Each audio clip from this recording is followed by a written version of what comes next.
தமிழகத்தில் வருகிற சட்டமன்ற தேர்தலை முன்னிட்டு தற்போது தேர்தல் அரசியல் என்பது இப்போதே சூடுபிடித்துவிட்டது. திமுக, அதிமுக, தவேக உள்ளிட்ட அனைத்து கட்சிகளும் தேர்தலுக்காக தயாராகி வருகிறது.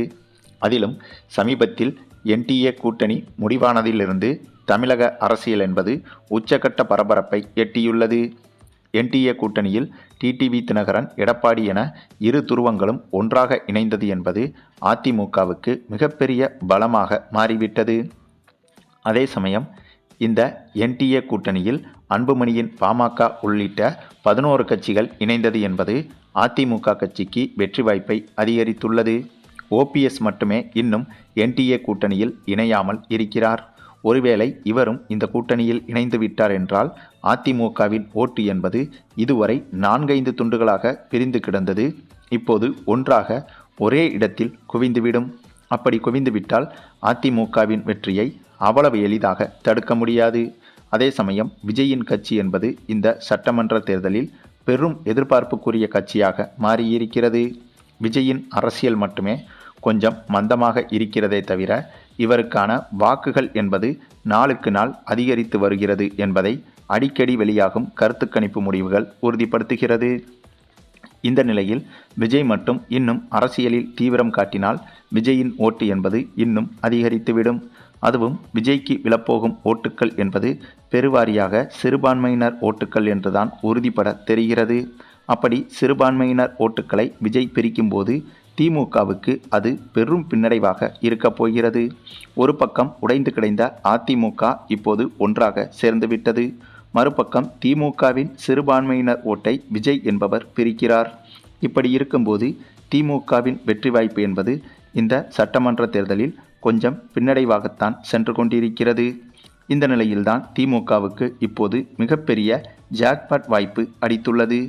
அது என்னன்னா, திடீரென ஸ்டாலினை விஜய் சந்திப்பது இப்போது உறுதியாகிவிட்டது. இந்த சந்திப்பு எதற்காக நிகழ்கிறது என்பது குறித்து தற்போது தகவல்களும் வெளியாகியிருக்கிறது. ஸ்டாலினை விஜய் சந்திப்பதற்கு நிறைய காரணங்கள் சொல்லப்படுகிறது.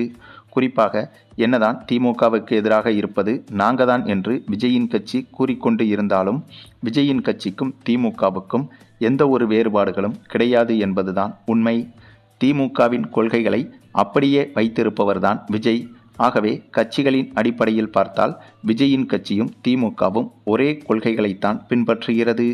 அதே சமயம் என்னதான் விஜய் என்பவர் தங்களை எதிர்த்து அரசியல் செய்து வந்தாலும் விஜய்க்கு முடிந்தவரை நன்மைகளை மட்டுமே செய்து வருகிறார் திமுக தலைவர் ஸ்டாலின்.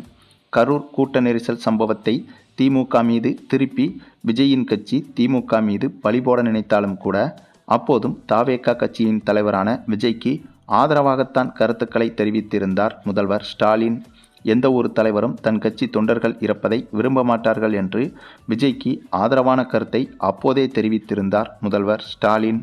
அதேபோல விஜயின் ஜனநாயகன் படத்திற்கு சென்சார் மூலமாக பாஜக தடை செய்ததை எதிர்த்து விஜய்க்காக குரல் கொடுத்தவர்தான் முதல்வர் ஸ்டாலின். இப்படியாக என்னதான் விஜய் தரப்பு திமுகவை தொடர்ந்து எதிர்த்து வந்தாலும் விஜயின் கட்சிக்கு தன்னுடைய ஆதரவை தொடர்ச்சியாக கொடுத்து வந்தவர்தான் முதல்வர் ஸ்டாலின்.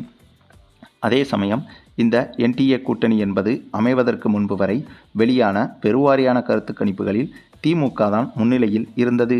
ஆனால் இந்த என்டிஏ கூட்டணி அமைந்ததற்கு பிறகு வெளியான அனைத்து விதமான கருத்து கணிப்புகளிலும் அதிமுக முன்னிலை பெற்று வருகிறது. இந்த இடத்தில் திமுக மிகப்பெரிய பின்னடைவை சந்தித்து வருகிறது. இந்த நிலையில்தான் விஜய் முதல்வர் ஸ்டாலினை சந்திக்க இருப்பதாகவும் தகவல்கள் வெளியாகி இருக்கிறது. இவர்களின் சந்திப்பு சற்று நேரத்தில் நடைபெறும் என்றும் தெரிகிறது. இந்த சந்திப்பில் திமுகவுக்கு விஜய் ஆதரவு தெரிவிப்பதற்கும் அதிக வாய்ப்புகள் இருப்பதாக தெரிகிறது. இப்படி ஒரு சம்பவம் நடப்பதற்கு வாய்ப்பே இல்லை என்று சில அரசியல் நிபுணர்கள் கூறினாலும் கூட திமுக கூட்டணிக்கு விஜய் ஆதரவு தெரிவித்து இந்த கூட்டணியில் இணைவதற்கும் வாய்ப்புகள் லேசாக தெரிகிறது. அதற்கு மிக முக்கிய காரணம் திமுகவை எதிர்த்து அரசியலுக்கு வந்ததுதான் விஜயின் கட்சி. விஜயின் கட்சியின் நோக்கமே திமுகவை நீக்கிவிட்டு அந்த இடத்தில் விஜயின் கட்சி ஆட்சிக்கு வருவதுதான் குறிக்கோளாக இருந்தது. ஆனால் எந்த காரணம் கொண்டும் மற்ற கட்சிகள் ஆட்சிக்கு வந்துவிடக்கூடாது. குறிப்பாக பாஜக கட்சியோ அல்லது பாஜக கூட்டணியில் இருக்கும் கட்சியோ தமிழகத்தில் ஆட்சிக்கு வந்துவிடக்கூடாது. அப்படி வந்துவிட்டால் இந்தியா முழுக்க பாஜக மற்ற மாநிலங்களில் என்ன செய்து வருகிறதோ அதே சம்பவங்கள் தான் தமிழகத்திலும் நடைபெறும். அப்படி நடந்தால் தமிழக மக்களுக்கிடையே வெறுப்புகள் அதிகரித்து பிரச்சனைகள் அதிகமாகும். ஆகவே மக்களின் நலனை கருத்தில் கொண்டு திமுகவோடு கைகோர்க்க விஜய் முடிவு செய்வதற்கும் வாய்ப்புகள் இருக்கிறது. அதனால்தான் இந்த சந்திப்பும் நிகழ இருப்பதாக சொல்லப்படுகிறது. விஜயின் கட்சியை பொறுத்தவரையில் பாஜக தான் முதல் எதிரி. பாஜகவை எந்த காரணத்தை கொண்டும் தமிழகத்தில் அனுமதிக்கக்கூடாது. இதுதான் விஜயின் கட்சிக்கு முதன்மையாக இருக்கக்கூடியது. அதற்கு மற்றொரு காரணம், நாம் ஏற்கனவே சொன்னது போல விஜயின் கட்சிக்கும் திமுகவுக்கும் கொள்கைகள் என்பது பெருவாரியாக ஒற்றுமையாகத்தான் இருக்கிறது. ஆகவே அந்த ஒரு காரணத்தால் கண்டிப்பாக திமுகவுடன் கூட்டணி போடுவதற்கு விஜய் தயாராகி இருப்பதாகவும் தகவல்கள் வெளியாகி வருகிறது. இப்படி ஒரு முடிவை விஜய் எடுப்பாரா என்று கேட்டால் எடுப்பதற்கு நிறைய வாய்ப்புகள் இருப்பதாகவும் தகவல்கள் கசிந்து வருகிறது. ஏனென்றால் விஜயை பொறுத்தவரையில் விஜய்க்கு இப்போது அனைத்து தரப்பிலிருந்தும் எதிர்ப்புகள் மட்டுமே கிளம்பியிருக்கிறது. குறிப்பாக இவருடைய ஜனநாயகன் படம் வெளியாவதை முழுமையாக தடுத்து நிறுத்தியது பாஜக தான். அது மட்டுமில்லாமல் விஜய்க்கு பாஜக தரப்பு பல வழிகளில் அழுத்தம் கொடுத்து வருவதாகவும் தெரிகிறது. அதை விஜயே சூசகமாக தெரிவித்தும் இருந்தார். அப்படி இருக்கும்போது பாஜக கொடுக்கும் அழுத்தத்திலிருந்து தன்னை பாதுகாத்து கொள்ள கண்டிப்பாக திமுகவை நோக்கிதான் விஜய் வந்தாக வேண்டும். ஆகவே திமுக கூட்டணிக்கு விஜய் வருவதற்கு இது போன்ற வாய்ப்புகள் விஜய்க்கு எதிராக இருக்கிறது. அதே சமயம் விஜயின் கூட்டணியை திமுக ஏற்றுக்கொள்வதற்கும் நிறைய காரணங்கள் இருக்கிறது. ஏனென்றால் டிடிவி தினகரன், எடப்பாடி என இந்த இருவரும் எதிரும் புதிருமாக இருந்து கொண்டு இப்போது ஒன்றாக என்டிஏ கூட்டணியில் இணைந்து கைகொடுத்து கொண்டும் சிரித்து கொண்டும் ஒன்றாக உட்கார்ந்து நிருபர்களுக்கு பேட்டியளித்து கொண்டும் இருப்பது அதிமுகவின் பிளவுபட்ட வாக்குகளை மீண்டும் ஒன்றாக இணைத்துவிடும். இதன் காரணமாக அதிமுகவின் மொத்த வாக்குகளும் இப்போது சிந்தாமல் சிதறாமல் அதிமுகவுக்கு மொத்தமாக விழுந்துவிடும். இதை உறுதி செய்யும் விதமாக இந்த என்டிஏ கூட்டணி அமைந்ததற்கு பிறகு வெளியான அனைத்து விதமான கருத்து கணிப்புகளிலும் அதிமுக கூட்டணி தமிழகத்தில் வெற்றி பெறுவதற்கு அதிக வாய்ப்புகள் இருப்பதாக முடிவுகள் வெளியாகியிருக்கிறது.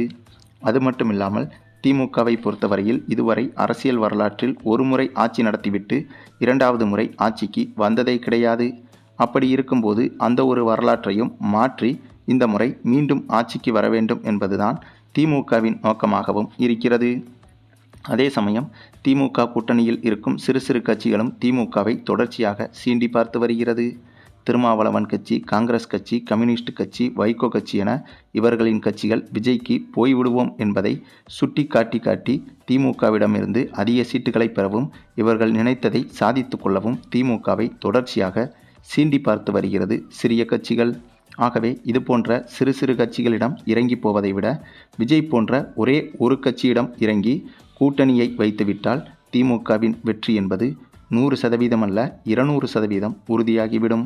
என்னதான் இப்போது என்டிஏ கூட்டணி வலுவாக இருந்தாலும் என்டிஏ கூட்டணிக்கு அதிகபட்சமாக 38% வாக்குகள் இருப்பதாக முக்கியமான கருத்து கணிப்புகள் மூலம் தெரிய வந்துள்ளது.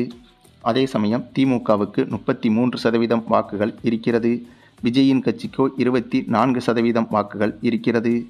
அப்படி இருக்கும்போது விஜயின் கட்சி சதவீதமான 24%மும் திமுகவின் கட்சி சதவீதமான 33%மும் இணைந்துவிட்டால் மொத்தமாக 57% வாக்குகளை பெற்று திமுக எளிதாக இந்த தேர்தலில் வெற்றி பெற்றுவிடும்.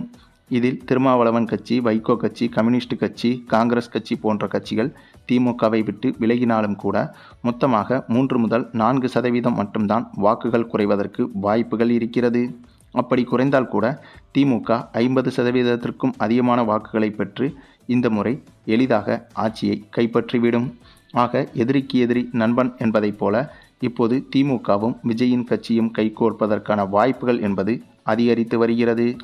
ஆக இவை அனைத்தையும் கூட்டி கழித்து பார்க்கும்போது கண்டிப்பாக விஜயும் ஸ்டாலினும் சந்திக்கும் இந்த சந்திப்பு என்பது தமிழக அரசியலை புரட்டி போடும் சந்திப்பாக இருக்கப் போகிறது என்பது மட்டும் உறுதியாக தெரிகிறது. சரி, நீங்கள் சொல்லுங்கள், என்டிஏ கூட்டணி என்பது இப்போது யானை பலமாக மாறியிருக்கும் இந்த நேரத்தில் திமுக தாவேகா கூட்டணி என்பது சாத்தியம்தானா என்பதை பற்றி நீங்கள் என்ன நினைக்கிறீங்கன்னு உங்களுடைய கருத்துக்களையும் கமெண்டில் தெரிவிங்க.